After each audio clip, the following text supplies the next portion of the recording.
Амралтын өдрийн мэнд төргийн үзэгчтэй цаг хөтөлбөр өнгөрсөн 7 хоногт өрнөсөн үйл явдлын мэдээллийг тоймлон өргөхөд бэлэн боллоо. За өнгөрсөн 7 хоногт Монгол Улсын 30 дахь ерөнхий сайдад нэр дэвшигч тодорсон. За түүнийг дагаад өрнөсөн үйл явдлууд, за түнчлэн шинэ сайдуудын нэрс хэвлэлээр одоо таамаг нь гарч эхэлсэн 2018 оны төсөв мөнгөний бодлогыг улсын хурлд өргөн барьсан гэд маш олон үйл явдал өрнөсөн 7 хоног байлаа.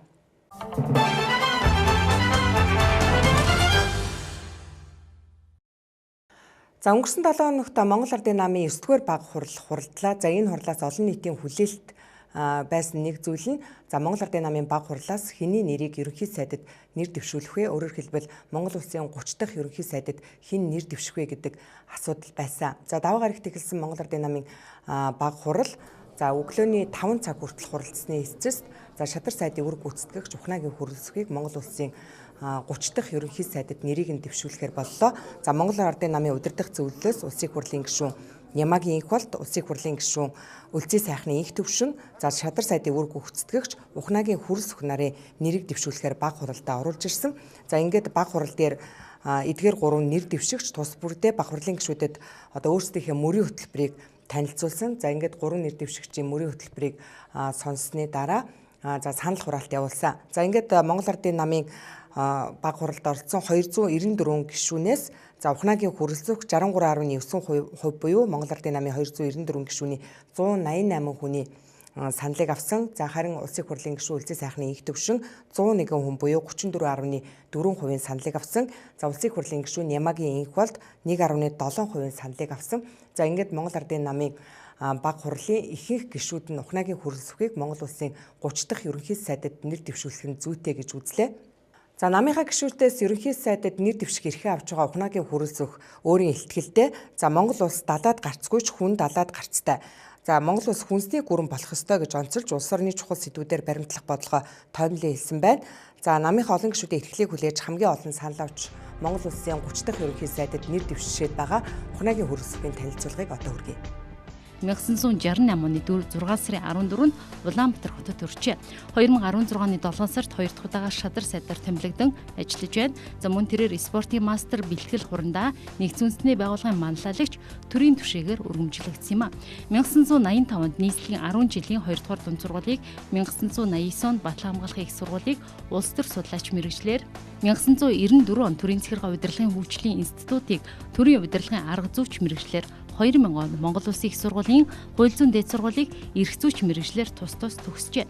За 1980-аас 1990 онд Монголын ардын армийн 152 дугаар ангид улс төрийн орлогч, 1991-ээс 94 онд Монгол ардын бясалгал намын төв хороонд улс төрийн ажилтан, 1994-өөс 96 онд улсын хурал дахь Монгол ардын бясалгал намын бүлгийн ажлын албан зөвлөх, 1996-аас 97 онд Монгол ардын бясалгал намын залуучууд хөгжил төвийн ерөнхий захирал, 1997-оос 1999 онд Монголын ардчилсан социалист залуучдын холбооны ерөнхийлөгч, 1999-өөс 2000 онд улсын их хурал дахь Монгол ардын бясалгал намын бүлгийн ажлын албанд нийгмийн бодлогын зөвлөх, 2000-аас 2005 онд Монголын ардчилсан социалист залуучдын холбооны ерөнхийлөгч, 2000-аас 2007 онд Монгол ардын бясалгал намын удирдах зөвлөлийн гишүүн, 2000-аас 2004 онд улсын хурлын гишүүн, 2004-өөс 2008 онд улсын хурлын гишүүн, за 2004-өөс 2006 онд засгийн газрын гишүүн онцгой айлын асуудал эрхэлсэн Монгол улсын сайд, 2006-аас 2008 онд засгийн газрын гишүүн мэргэжлийн хэлтийн асуудал эрхэлсэн Монгол улсын сайд, 2007 оноос Монголын зүүнний хүчний холбооны ерөнхийлөгч,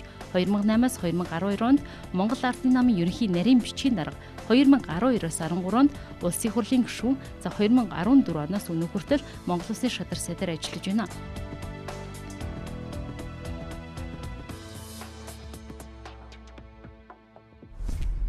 За Монгол Ардын намын 9-р баг хурлын дараа Монгол Ардын намын ерөнхий нарийн бичгийн дарга амар баясгалан мэдээлэл хийлээ. За тэрээр Монгол Ардын намаар хилэлцсэн асуудлууд болоод Монгол Улсын 30 дахь ерөнхий сайдад нэр дэвшигч хөрөлсөхийн талаар мэдээлэл хийсэн. За ер нь өнөөгийн нийгэмд өгүүлэгдэд байгаа шудраг ёс хариуцлагыг бий болгох асуудалд нам анхаарч ажиллана гэдгээ мэдгдсэн юм а. За шинээр сонгогдож байгаа ерөнхий сайдын тухайд бол бас баг хурлынхаа гишүүдийн өмнө өөрийн мөрийн хөтөлбөрөөр дэвшүүлж өөрийнхөө танилцуулгыг хийж цаашдынхаа зорилтыг бол бас товчхон танилцуулсан байгаа. За ер нь бол 2016 оны парламентын сонгуульд Монгол Ардын нам орохдоо амлаж байсан мөрийн хөтөлбөрийг хэрэгжүүлэх чиглэлээр бол үндсэн анхаарлаа тавьж ажиллаулнаа. 16 оны сонгуулийн мөрийн хөтөлбөрийг цаашлуулаад засгийн газрын үйл ажиллагааны хөтөлбөр болгосон. За засгийн газрын үйл ажиллагааны хөтөлбөрийг хэрэгжүүлэх төлөвлөгөө болгосон. За тэр зүйл нь бол бодлогын бичиг баримтууд бол бэлэн байгаа учраас эдгээр бодлогын бичиг баримтыг ажил хэрэг болгох тал дээр илүү анхаарлаа хандуулж ажиллана гэсэн энэ зүйлийг бол нэр дэвшигч маань хэлсэн. За мөн дээрээс нь өнөөдрийн Монголын нийгэмд үүлэгдээд байгаа шудраг ёс хариуцлагын тогтолцоог улам илүү боловсронгуй болгохын төлөө бол хичээж ажиллахаа бол илэрхийлж байгаа. Ер нь бол өнөөдрийн нийгэмд хүлээгдэж байгаа нийгмийн гол хүсэмжлэл болсон энэ хариуцлага шудраг ёс гэж зүйлийг бол өртөл болгож ажилланаа. Ингэжиж бүх төвшөнд хариуцлага бий болж иж хариуцлага тогтжиж Монгол улсад Монголын ард түмэн төрийн байгууллагатай улс төрийн намуудтай итгэл сэтгэл дүүрэн байх тэр нөхцөл боломжийг бүрдүүлэхийн төлөө ажиллана гэдгээ бол илэрхийлсэн байгаа. Эрдэнэтийн засгийн газар жил гаруй настай байлаа. Харин дараагийн засгийн газар доктортой байж чадах уу? Доктортой байдлын тухайд одоо Монгол Ардын намын удирдах зөвлөл баг хурал бол засгийн газраа илүү доктортой байлгахын төлөө одоо бодлогоо чиглүүлж ажиллана гэдгээ удирдах зөвлөл дээр ч тэр баг хурал дээр ч тэр намын дарга хэлсэн байгаа. Энэ засгийн газрыг доктортой байлгана гэдэг нь өнөөдөр Монголын ард түмний нийтлэг эрх шигт одоо нийцнэ гэж бол бид үзэж байгаа. Гэхдээ доктортой байдал гэдэг нэрийн дор хариуцлагагүй байдал, хувь хүний хариуцлагагүй байдлыг дарж далдалж бол явахгүй гэдэг бол цаашдаа бүр Монгол улсад Монгол ардын намд гэхгүйгээр Монгол улсад байж болохгүй маа гэдэг нь бол нотлогдож харагдсан гэдгийг бол та бүхэн мэдж байгаа. За Монгол Ардын намын ерөнхий нарийн бичгийн дарга Амар Баясгалан хийсэн мэдээлэлдээ засгийн газрын бүтцэд биш харин бүрэлдэхүүнд нь л өөрчлөлт оруулна гэдгийг мэдгдсэн. За ингээд Монгол Ардын намаас нэгэнд нэр дэвшсэн ерөнхий сайдд нэр дэвшигчийг за ерөнхийлөгчтэй зөвшөлдсөж улсын хурлд өргөн барих ёстой. За холбогдох хуулийнхаа дагуу ерөнхий сайдыг ерөнхийлөгчд өргөн мэдүүлж 5 хоногийн дотор зөвшөлдсөл хийснээр улсын хурлаар батлах учиртай. За энэ дагуу улсын хурлын дарга инх болд өнгөрсөн 5 гарагт Монгол улсын ерөнхийлөгч Баттулгад ерөнхий сайдын нэрийг өргөн мэдүүлсэн. За ерөнхийлөгчөөс Монгол улсын ерөнхий сайдд нэр дэвшигч хүрэлцэхийг дэмжсэн хариу ирүүлсэн талаар мэдээллээ. За мөн Баасан гарагт улсын хурлын төрийн байгуулалтын байнгын хороо хуралдаж Монгол улсын ерөнхий сайдд нэр дэвшигч Ухнагийн хүрэлц бүхий сайдыг томилох асуудлыг хэлэлцэн. За Монгол улсын ерөнхий сайдыг томилуулах тухай Монгол улсын ерөнхийлөгчийн саналыг ерөнхийлөгчийн тамгын газрын дарга Зээнх болд байнгын хорооны хуралдаанд танилцуулсан. За энэ үеэр ерөнхий сайдд нэр дэвшигч хүрэлц бүх гишүүдийн асуултанд өгсөн хариулттай төрийн алба эмх зэгцтэй зохион байгуулалтаа залгамж чанартай байх ёстой. Иймээс халгаас сэлгээж төрийн албыг бужигнуулахгүй. Гэхдээ хууль зөрчсөн хээл ахуйл авч ажилд орсон байж болзошгүй. Төрийн ажлыг салгардуулдаг ёс зүйн хүмүүсийн толгойг илээд байхгүй. Монголын төлөө зүтгэх чадах зүрх сэтгэлтэй хүн бидэнд хэрэгтэй байна гэсэн үгийг хэлсэн. Ингээд Монгол улсын 30 дахь ерөнхий сайдд нэр дэвшигч хүрэлц бүхий яриаг одоо хүргэе. Төрийн ажил эмх зэгцтэй зохион байгуулалтаа хэвийн цаашаа үргэлжлэх ёстой. Өвөл хаяанд ирсэн байна. Энэ жил өвөлжилт хүндэрч магадгүй.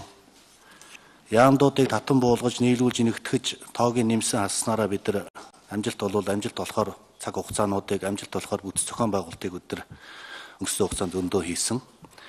Би цаашаа Эрдэнэт ерөнхий сайдын байгуулсан энэ засгийн газрын бүрэлдэхүүн бүтэц цаашаа хэвээ ажиллах ёстой гэж бодож байгаа. Нэг ясандаа аль нэг яам агентлагийг татан буулгахгүй. Аль нэг дэшээ өвлийн хөтнөөс санал ширээ зөөлгөж гүйлэхгүй. Тамга тэмдэг баланк шинээр хөвлүүлэхгүй. Энэ ажил цаашаа хэвээ явна гэдгийг нэгдүгээр илтгэе. Хоёрт нь давхар дээлийн тухай асуудал байгаа.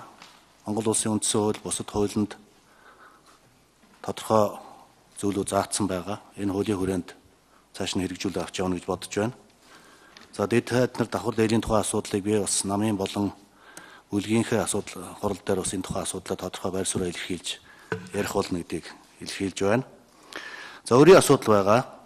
Та бидний өмнө хамгийн их толгомдсон зүйл бол өрийн асуудал. Монгол улсын засгийн газрын дотоод болон гадаад өнөөдрийн байдлаар 24 их найдад хүрсэн байна. Цаашаа энэ өрийн асуудал нэмэгдэж магадгүй. За эх жил бид нар он гарангуудаа Чингис бондны 500 сая, Дэм самын 161 сая нийтдээ 661 сая орчим одоо долларын өрийг төлөх ёстой. Энэ өрийг одоо шийдвэрлэх асуудлыг сангийн яам бас холбогдох байгууллагууд хөдөлтөд явж байгаа. Энэ ажлыг цааш нь өргөжлүүлэн хийн. Хамгийн сайн хариулт бол үннийг хэлэх гэж би ойлгодог. Цаашдаа ч үннийг хэлж ажиллана гэж бодож байгаа. хуулийн хүрээнд ажиллана гэж бодож байгаа. Төрийн хуулийг завхруулахгүй, төрийн хуулийн дээгүүр давж алхахгүй байх ёстой. Энэ бол Монгол Улсын ерөнхий сайдын барьж ажиллах хамгийн гол асуудал гэж бодож байгаа. Тийм учраас өрийн асуудал дээр бол бид нар цаашдаа гадаад бонд гаргаж энэ өрийг цэгцлэх асуудлыг ярьж байна. Үүнээс ч өөр арга байхгүй. Олон улсын валютын сантай байгуулсан гэрээ цаашаа хэвийн үргэлжилж явах нь чухал гэж үзэж байгаа. За тэтгэвэр тэтгэмжийн тухай асуудал дээр бол 2018 оны төсвийн төслийг бий бас үзсэн өчигдөр. Тэтгэвэр тэтгэмжийг бас тодорхой хэмжээнд нэмэх ийм одоо төсвийн төсөл орж ирж байгаа. Энэ төсвийн төслийг цааш нь явуулъя гэсэн бодолтой байна. За уул уурхайн асуудлууд байгаа. Монголын ард түмний хамгийн их сэтгэл эмзэгэлдэг зүйл бол энэ уул уурхайн асуудал. Би ч өөрөө энэ дээр эмзэглэж явдаг. Байгалийн доорх баялаг бол Монголын ард түмний баялаг байх ёстой. Энэ бол миний амьдралын философи хувийн. Монгол улсын үндсэн хууль нь ч гэсэн заасан байна. Тийм учраас байгалийн доорх баялаг ард түмэндээ хүртээмжтэй зөв хуурилтыг хийж зөв зохистой хуулийн хүрээнд уул уурхайн салбарыг цааш нь хөгжүүлэх ёстой гэж үзэж байгаа. Монголчууд бид нар хол замд явахдаа ч гэсэн хөдөлгөөн морьтой явдаг. Зөвхөн уул уурхайн салбар дээр төвшилж амьдрахын зэрэгцээ бид нар хос эдийн засагтай байх ёстой. Энэ эдийн засгийг бол би хөдөө аж ахуй газар тариалан мал аж ахуй гэж харж байгаа. Ард түмнээ хүнсээр хангах ёстой, эрүүл хүнсээр хангах ёстой. Ард түмнээ өлсгөж болохгүй. Дотоодынхаа хэрэгцээ хангахын зэрэгцээ бид нар гадаадад экспортод хүнс гаргах бүрэн боломж байгаа. Тийм учраас энэ үлдэж байгаа хугацаанд хэрвээ сонгогдвол, томилогдвол шинэ ерөнхий сайдын бас нэг барьж ажиллах асуудал бол энэ хөдөө аж ахуй газар тариалан мал аж ахуйг хөгжүүлэх, дотоодынхаа хэрэгцээг хангах, цаашлуул гадаадад экспортод гаргах, одоо доллар олох, хөрөнгө олох ийм одоо боломж нөхцөлийг бүрдүүлэн ажиллана гэж бодож байна. Монгол бол хүнсний орн байх бүрэн боломжтой орн гэж бодож байгаа. Бидэнд том хоёр зах зээл байна. Оросын холбооны улс 140 сая хүнтэй, бүгдөө хятад ард улс миллиард 300 сая хүнтэй, сая 2 хүүхэдтэй болох хууль гарсан. Цаашдаа том удахгүй 2 тэрбум хүн амттай болж магадгүй. Хэдийгээр монголчууд бид нар өөрсдөө далаад гарцгүй гэж ярьдаг боловч бид нар бол хүн далаад гарцтай ард түмэн. Энэ хоёр том зах зээлийг бид нар ашиглах ёстой.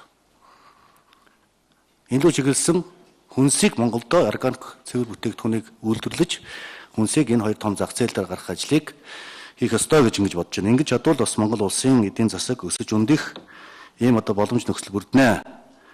Энэ уул уурхайн салбараас олсон мөнгөө бид нар бас хөдөө аж ахуй руу хийж, хөдөө аж ахуй дээр эргэлт хийгээд хөдөө аж ахуйас гарсан орлогоосоо бид нар ард түмэн маань бас дивиденд авах ийм боломж нөхцөл бас байгаа гэж ингэж харж байна. За 60 тэрбумын асуудал байна. 60 тэрбумын асуудлыг бол хуулийн хяналтын байгууллага шалгаж байгаа. Авилгатай тэмцэх газар дээр ажлын хэсэг байгуулагдаад прокуророос үүрэг өгсөн. Авилгатай тэмцэх газар, цагдаагийн газар хамтарсан шалгалт хийж энэ 60 тэрбумын асуудал үнэхээр хийгдсэн үү, хийгдэггүй гэдгийг шалгаж байгаа учраас би одоо мөрдөн байцаалтай ажиллагаанд оролцох эрх надад байхгүй. Энэ талаар би бас тодорхой хариулт өгөх боломжгүй байна. Ер нь бол одоо хээл ахуул авилгалтай бол хатуу тэмцэнэ. Монгол төрийг муухай харагдуулж байгаа Монголын ард түмний ажил амьдралыг доош нь татж байгаа энэ Монгол улсын төсөв санхүүг бодлоготуулж байгаа бидний амьдрал гэрэл гээтэй сайхан байхад маань хамгийн их садаа болж байгаа зүйл энэ авилгал хээл ахуулын асуудал. Энийг бид бүгдээрээ мэдж байгаа. Тийм учраас цаашдаа энэ авилгал хээл ахуултай тэмцэж ажиллах болно гэдгээ илтгэе. Баярлалаа. За ингээд улсын хурлын чуулган 10 дугаар сарын 5 буюу эх пүрэв гарагт улсын хурлын чуулганаар шинэ ерөнхий сайдыг томилох хэсэг асуудлыг хилцэж батламжлана гэдгийг их сурвалжууд хэлж байна.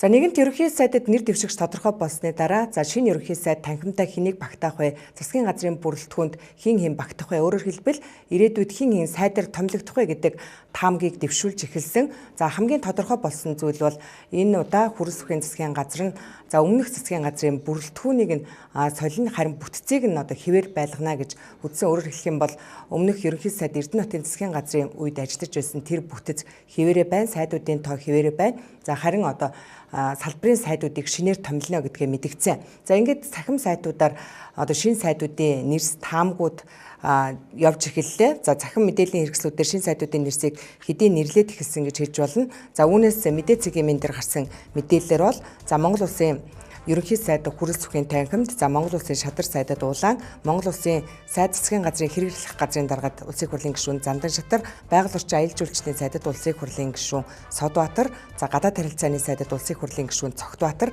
сангийн сайдад улсын хурлын гишүүн Хүрлбаатар, боловсрол соёл шинжлэх ухаан спортын сайдад улсын хурлын гишүүн Сарангэрэл, зам тээврийн сайдад Батинх, за хүнс хүлээж авах хөнгөлөлтөрийн сайдад улсын хурлын гишүүн Сумьявазар, эрчим хүчний сайдад улсын хурлын гишүүн Даваасуран гэсэн ийм таамгийг дэвшүүлж байгаа. За харин үлдсэн 6 яамны сайдыг эцэслэн тогтоогоогүй. За таамаг дэвшүүлсэн хувилбарууд яригдж байгаа. Тухайлх юм бол хууль зүйн дотоод хэргийн яамн дээр нямд орж гишүүний хүн буюу увсын практикаас сайд томилогдох тохироо хийгдсэн байж болзошгүй гэж үзэж байгаа. За гэхдээ хууль зүйн байнгын хорооны дарга Арднаас эдийн нэр дээр яг таг эцлээгүй байхаа гэсэн сурагч дуулдаж эхэлсэн. За мөн хөтөлбөр нийгмийн хамгааллын сайдад улсын хурлын гишүүн Чин зориг яригдж байгаа. За эрүүл мэндийн сайдын хувьд эрүүл мэндийн дэд сайд асан Цолмонгийн нэр яригдж байгаа. За Батлан хамгаалахын сайдад Баттэрдэн гишүүний оронд тогоо генералын нэрч явж байгаа.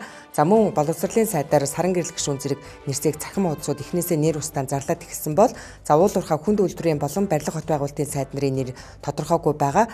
За мөн улсын хурлын гишүүн оюун эрдэнэ засгийн газрын хэрэгжлэх газрын даргад яригдсан тодорхой бус байгааг мэдээлж байгаа. За цаашлаад мөнхөгийн оюун чимэг байгаль орчин аялал жуулчлалын сайдын судалт саналаа илэрхийлсэн гээд цахим хуудсууд шинэ засгийн газрын бүрэлдэхүүний талаар өөр өөрсдийн таамгийг дэвшүүлж байгаа. За мөн улс төрчдийн тухай нийтэлдэг цахим хуудсанд ардын засгийн газрын бүрэлдэхүүн гэж хүрэл сүхийн засгийн газрыг нэрийдээд ерөнхий сайд хүрэл сүх бүтцтэй. За шадар сайдаар улсын хурлын гишүүн Инх Баяр, эсвэл улсын хурлын гишүүн Улаан, засгийн газрын хэрэгжлэх газрын даргаар улсын хурлын гишүүн Оюун Эрдэнэ, за гадаад харилцааны сайдад улсын хурлын гишүүн Цогтбаатар, уул уурхай хүнд үйлдвэрийн сайдад улсын хурлын гишүүн Инх Болд Өмнө Говь аймгаас сонгогдсон. За боловсролын сайдад улсын хурлын гишүүн Сарангэрэл, сангийн сайдад улсын хурлын гишүүн Хүрлбаатар, эрчим хүчний сайдад улсын хурлын гишүүн Даваасуран, хөтөлбөр нийгмийн хамгааллын сайдад улсын хурлын гишүүн Тогтох Сүрэн, за байгаль орчин аялал жуулчлалын сайдад улсын хурлын гишүүн Содбаатар, за барилга хот байгуулалтын сайдад улсын хурлын гишүүн Бат Зориг, Батлан хамгаалахын сайдад Тогоо, за хүнс хүлээж авах хөнгөн үйлдвэрийн сайдад Сумьявазар, за эрүүл мэндийн сайдад тухайн салбараас нь за хууль зүйн дотоод хэргийн сайдад Арднаас эдийн нэрийг дэвшүүлж магадгүй гэсэн ийм таамгуудыг гаргаж эхэлж байна. За мэдээж засгийн газар сайдуудыг хин энийг томилох асуудлыг улсын хурлаар эцэслэн шийдэн. За олонний үг ортой гэсэн үг байдаг учраас ер нь хэвлэлээр гарч байгаа мэдээллүүд нэг их зүрдгүү гэдгийг өмнөх үйл явдлууд баталж байгаа. За иймээс эдгээр хүмүүс одоо сайд болох хэсгийг харахад үлдэж байна. За улсын хурлын намрын чуулган маргааш буюу 10 дугаар сарын 2-ны өдөр нээлттэй хийн. За шинэ ерөнхий сайдад нэр дэвшигчийг одоо томилж батламжлах асуудлыг харин пүрэв гарагтай хилцэн гэдгээ мэдгдсэн. За мэдээж үүнээс хойш шинэ ерөнхий сайд томилогдонгууд тухайн салбарын сайдууд хэн байх вэ гэдгийг эцэслэн шийднэ. За энэ бүхнийг одоо харах үлдэж байна.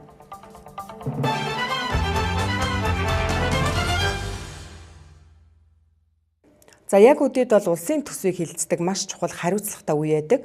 За жил бүрийн 10 дугаар сарын 1-ээс өмнө амжиж засгийн газраас эх оныхоо төсвийг улсын хурлд өргөн барьдаг хуультай. За энэ хуулийн дагуу өнгөрсөн 9-р сарын 29-ны өдөр сангийн сайдын үр гүйцэтгэгч цойжилсран за улсын хурлын дарга Мегомбын их болдод 2018 оны улсын төсвийг өргөн барьлаа.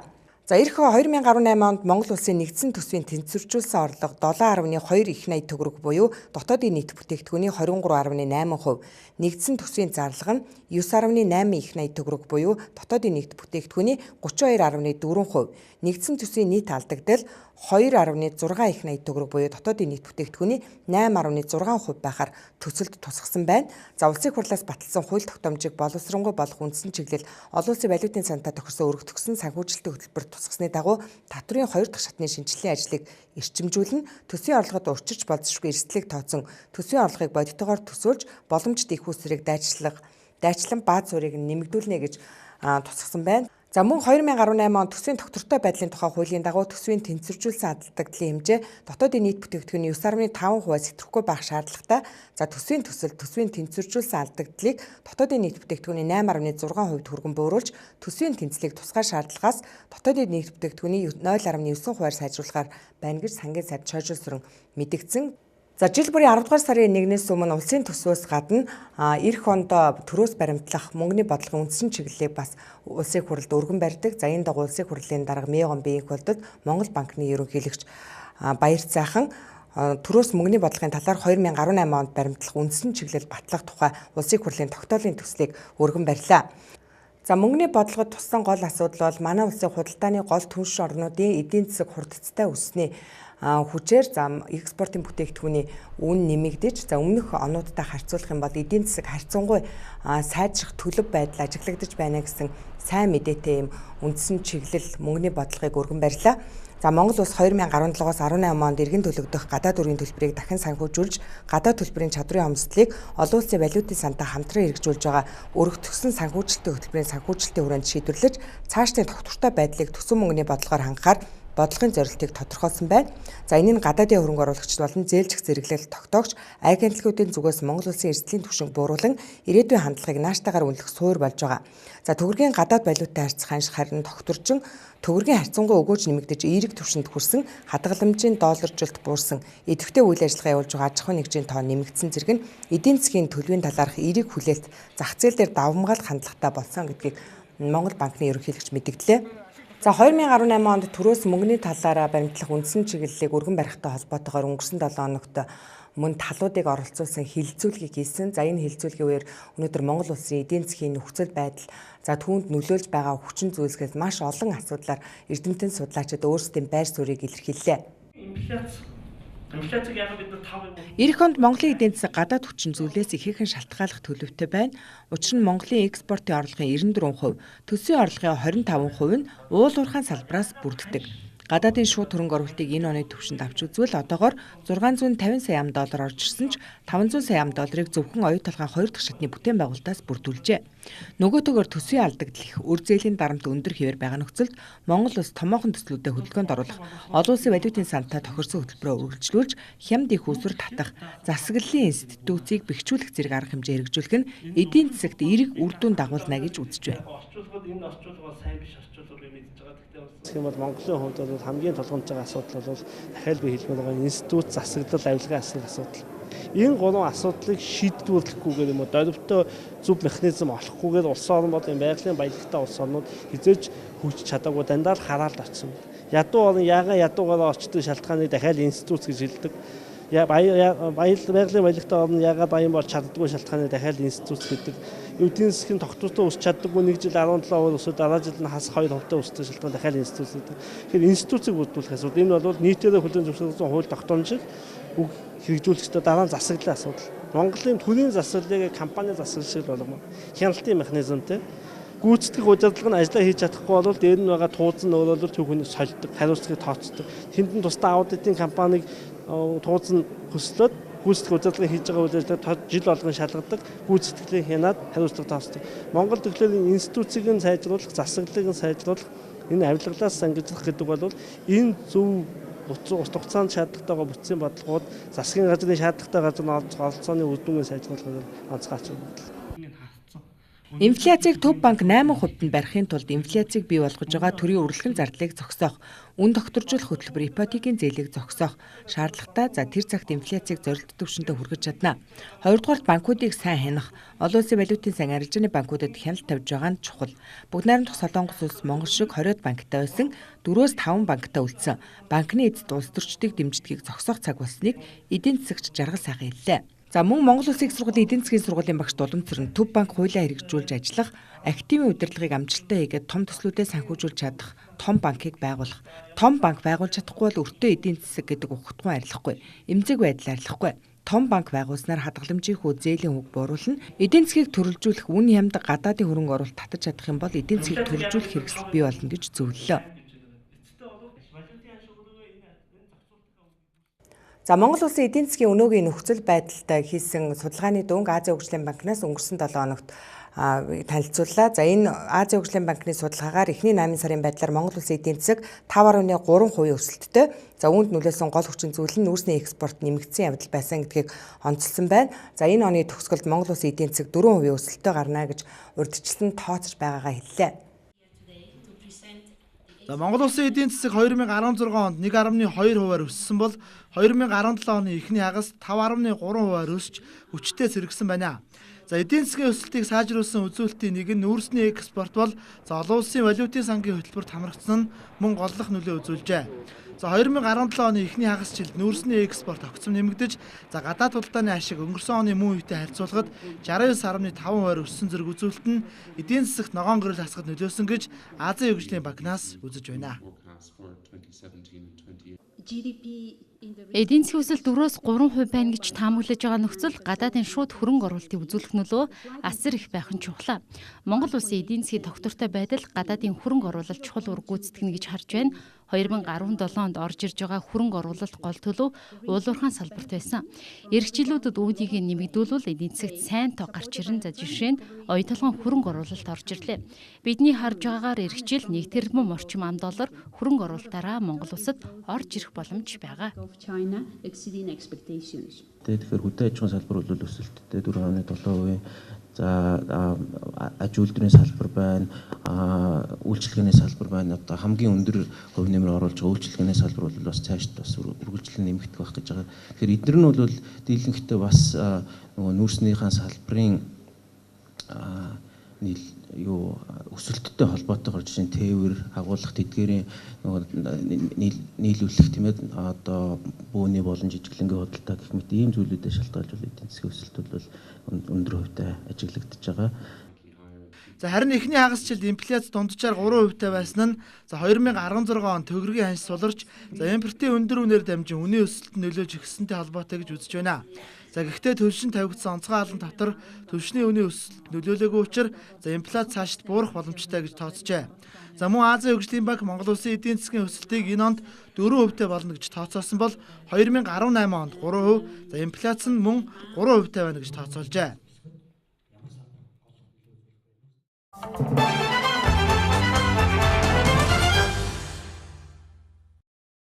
Монголын говийн эмзэг хуурай экологийн тэнцвэр байдлыг хадгалжуулсан бөөн цагаан нуур устдах аюулд хүрээд байна. Бөөн цагаан нуурын гол тэжээл болсон Байдргийн голын айсавд олон уурхад алтны олборлолт явуулснаар тэнд цагаан түүрэн дэгдэж байна. Байдргийн голын сав дагуу малчдын бэлчээр ус үедээ зогсохгүй Монгол улсын ховор эмийн ургамлын нэг чихрэ усны талбай хүртэл сүтгэжээ. Баян-онгор Өмнө Говь аймгийн Заагт орших бөөн цагаан нуур бол Монголын говьд үлдсэн сүүлчийн том нуурын нэг. Гэвч бөөн цагаан нуур ширгэх аюулд хүрлээ. Хангаан нурууны урдаас их авсан үлзийт цагаан туруут загийн гол нийлж Байдргийн голыг үүсгэдэг. Байдргийн гол нь урсаар говьд очиж бөөн цагаан нуурыг үүсгэдэг. Гэтэл өнөөдөр Байдргийн гол түүний цутгал голууд болох үлзийтийн гол дээр олон арван жижиг уурхайд ажиллаж байна. Тэд голын хамгаалтын бүс дотор хөрсийг нь өнгөчин олборлолт хийж алтаа усан буугаар буудана. Алт угаах усаа голуудаас татан хаягдлын далангаас итлэн гол руу урсгана. 10 гаруй жилийн алт олборлолт явуулж хөрсийг нь ухсан ч нөхөн сэргээлт хийгээгүйгээс Байдргийн голын сав дагуу хөрсөн бүрхөвч устж манарсан цагаан тоос татахулжээ. За энэ бол одоо үлзийт голын дагуух энэ хөндөө бол одоо маш их өндөр ургадаг дэрстэй, дунд нь одоо тэмээ ороод зогсоход харагддаггүй байсан тийм өндөр дэрстэй байсан хөндий гэж нутгийн иргэд хэлж байгаа. За гэтэл өнөөдөр энд одоо дэрс байтугай нэг ширхэгч зүлэг ногоо ургах боломжгүйгээр ийм одоо манарсан цагаан тоосолж нэг өсөндөө энд одоо тэр зэгтээ голын сав дагуу түүрэн болсныг одоо та бүхэн харж байна. Малын бэлчээр устж малчид амьдрах газар нутаггүй болоод байна. Уурхаа орсон газарт нөхөн сэргээлт хийх нэрээр 20 гаруй уурхаа орж эрүүл үлдсэн газруудыг нь ухаад зогсохгүй. Сүүлдээ малчдын өвлжөө намаржааны газрыг хүртэл ухах болжээ. Амьдарч байгаа хүмүүст бол орьсон суугаа бол ашиг өндөө байхгүй шүү дээ. Ургамал ус одоо гол маань ширглээ. Энэ Байдргийн гол дагуу одоо гişнээ уурхаа байгаа. Энэ алт хоёр хөтөлбөрөөс болоод бол ер нь бол энэ гол дагуух амьдрал бол ирээдүйн амьдрал бүрхэг болж байгаа. Баян-онгор аймгийн Буу цагаан сумын нутаг, Нарангийн 5 дугаар багийн нутаг, Цагаан хороотын булан хэмээх энэ газарт чихэр өвс ургадаг. Гэтэл чихэр өвснийхэн талбайг олон баян хэмээх компани ухаж хиймэл нуураа байгуулсан ч хэвлэлийнхээ эрх зургаар ухсан нүхээ дараад зүгтжээ. Одоо тэгээ байхгүй ингээл цагаан түүрэн болж байгаа юм шиг. Одоо ингээл цагаан ширал бослоо л доо. Энэ доороос чинь цагаан ширал ингээл болсон шүү дээ. Энэ доод хил энэ жоохон ирүүн шуурганд дөрөөсөн юм үзэхдэггүй цагаан ширал болсон. Тэгвэл дандаа энэ уурхаа ухсан хүндийн ширал зүгээр ингээл бөө юм цагаан юм хараад ирчихлээ. Тэр шүү. Одоо нөхөн сэргэлт гэдэг юм бол хийдгүй юм биш. Одоо тэр голын цагч ийм ирүүл айл уудаг намаржааны газар хэрэг мэргийн одоо юу их болгосон байна л да. Усын татаад урсгацсан одоо цагаан нуур бүр их татсан байна гэж байгаа. Тэгэхээр чинь аргагүй шүү дээ. Ингээд усын татчихтаа чинь Одоо энэ байдгийн одоогор бол тэр цагаан нурлыг зовтгодгийн ханаан бол газар дугаар усдаг. Тэрүүл одоо байхгүй энэ усаг. За энэ манай энэ бууцны болон дөрөөс жихэр ус гэдэг эми уран бол ургадаг. Тэгээ хөдөөнөө болохоор зэрэг тэр хайрхныхаа наадад бол зээргэн гэдэг бас ногоо ургадаг. Бас юмд хэргэлдэг. Тийм ургамалтай газар. Тэгээ хүмүүс таан бол нийл ургадаг. Тэгээ тэр бүгдийг ингээд бид нэр хамгаалаад энэ хэгэдэн жихэр өвсөө бол янзтай хамгаалдаг ус байхгүй. Аминда бид нэр чирээсэн энэ жихэр өвсрүүл таандаар орцгуулгаад уурхаа ирэхээр зэрэг ирээд дүнгэж гэрэн барьж яхад бид нэр ирээл.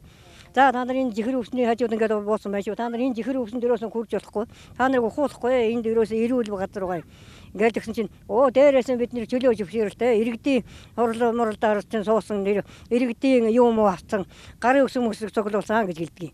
Тэгээ багтаар очиж багийн оролдоор очсон чинь 50 хүний гарын өсөг цуглуулсан байгаа. Тэгээ тэр улсуудаас ингээд яриадсан чинь ингэж байгаа. Тэр нөхөн сэргээлтэлгээд гарын өсөг зураадах гээд байсан шүү дээ. Тэгвэл тэр эрүүл газар тийм бид нар мэдээгүй. Тэгээ гарын өсөг зуруулсан гэдэг гэж байгаа. Аймагт 60 сая, сумд 30 сая, баригадад чинь 20 саяыг өгсөө. Тэгээд ингээд бид нэр биелэн болсон гэж байгаа. Тэгээд бид нар марчд бид нэр газар нутгаа энд хуулахгүй ингээд тэмцээд ирсэн чинь та нар бол мэдэхгүй дээ. Та нарт яг 15 сая төгрөг өгье гэж хэлээ. 15 сая төгрөгөөр бид нар яах вэ? Бид нарт мөнгө хэрэггүй. Бид нарт нутаг хэрэгтэй. Бид нар нутгаа хамгаална чадахгүй. Энд ажил болохгүй одоо нүү гэсэн. Тэгсэн чинь нүүгээгүй. Тэгээ хэд онцгоод ухад төнгөхгүйгээд байгаад байсан чинь нэг хүүхдүүд нэг явсан чинь манай тэр банд явсан. Тэгсэн чинь 2-3 нуур гаргацсан байна нөгөө газар ирсэн. Жихэр өвс мөсөж уртаа талдаар нуур гаргаад ухсан байна гэж ирдэг байхгүй. Одоо энэ жихэр өвс ингээ харахад нэг юм ногоон л юм байна шүү. Тийм. Үнц нь одоо доошоо ингээд жоох ухаал гараад ирдэг. Тэгээ доороо бол бүдүүн тийм бор үнцнүүд гарч ирдэг. Хэрэглэх. Ханиад нь хэрэгэлдэг. Ерөөсөө эми ургамал гэдэг жихэр өвсөж чинь. Тийм. Тэгээд ханиад нь хэрэгэлдэг. Энэ чинь ерөөсөн тан нар хуу юм да тэгэл ерөөсөн тэгж хэрэгэлдэг. Дээр үеэсээ ерөөсөн лидер гэдэг ногоо байдаг байсан тэр үе шиг тэгж хэрэгэлдэг. Гатаагаа тэгээд хэрэгэлдэг. Тийм ургамал байгаа. Байдргийн голын сав дагуу олборлт хийж байгаа эдгээр уурхад нөхөн сэргээлт хийх нэрийн дор төрийн санд тодорхой мөнгө тушаагаад эрүүл газарт ухаж байна гэсэн нутгийн иргэдийн бухимдал бий. Одоо нөхөн сэргээлт нэрээр гараад ирсэн.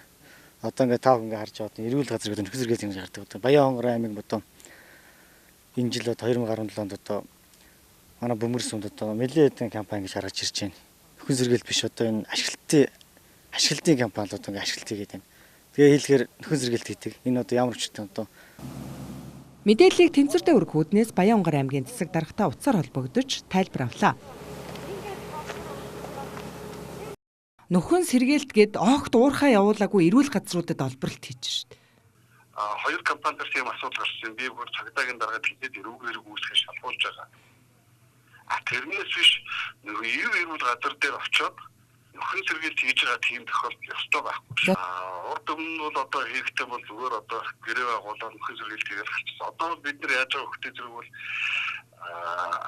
нэг га талбай дээр 3 сая төгрөг тусгай даасан төвлөрүүлсэн. Хэрвээ тухайн компани одоо энэ хугацаанд ашиглалтыг хайгуулах үйлгүй юу нөхөн техникийн нөхөн сэргээлтийг хийгээд биологийн нөхөн сэргээлтийг хийж аймагт хүлээлгэж өгөхгүй бол тэр 3 сая төгрөгөөр нэг гагийн 3 сая төгрөгөөр нь бид нэр өөрснөө өөр нөхөн сэргээлтийн компаниар нөхөн сэргээлт хийлгэнэ гэдэг ингээд барьцаа авсан байхгүй юу. Тэгэхээр эдгээр чинь бол одоо бол сая тэгээд ерөөсө хожихоос 8 сар дөнгөж аргаалах 2 сар ажиллаж байгаа 8 сар 9 сар. Одоо нөхөн сэргээлт хийж байгаа компаниуд усан буугаар алтга байгаад байгааг та юу гэж тайлбарлах вэ? Харин тийм ээ наад чинь ийм л асуудал байгаа байхгүй юу. Зүгээр одоо тэрнийг нөхөн сэргээлт хийгээд хинч одоо юу гэдэг төрд мөнгө дээр нь очиод одоо ингэ нөхөн сэргээлт хийж байгаа ингээд зүгээр юу ячихгүй шүү дээ.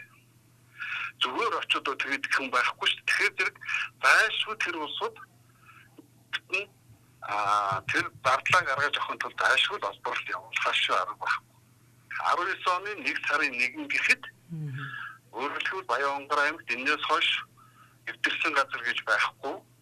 Эвдэрсэн газар дээр ажиллаж байгаа нөхөн сэргээлт гэж байхгүй. Зөвхөн уул уурхайн компаниуд тусгай зөвшөөрөлтэй компаниуд нь ажиллаад нөхөн сэргээлтийг хүлээлгэж байна. Ингэхгүй бол шүү дээ. Ингээд онгороо орхиод огцсон жилээр гэсэн томроод байдаг юм газар чи. Нэгэн твдэгдсэн газрыг яаралтай давж авахгүй бол бүрэл томроод байдаг. Хэрвээ байдаргийн гол устж гэмээн бөөн цагаан нуур ширгэж говийн экосистем тэржихтэй устдах аюул нүүрлээд байна. За цаг хөтөлбөр өнгөрсөн 7 хоногт өрнөсөн гол үйл явдлыг томилон хүргэлээ. Ингээд бидэнтэй хамтаас үзэгчтэй баярлалаа. Үзэгч та бүхний эх 7 хоногийн ажилд амжилт хүсье.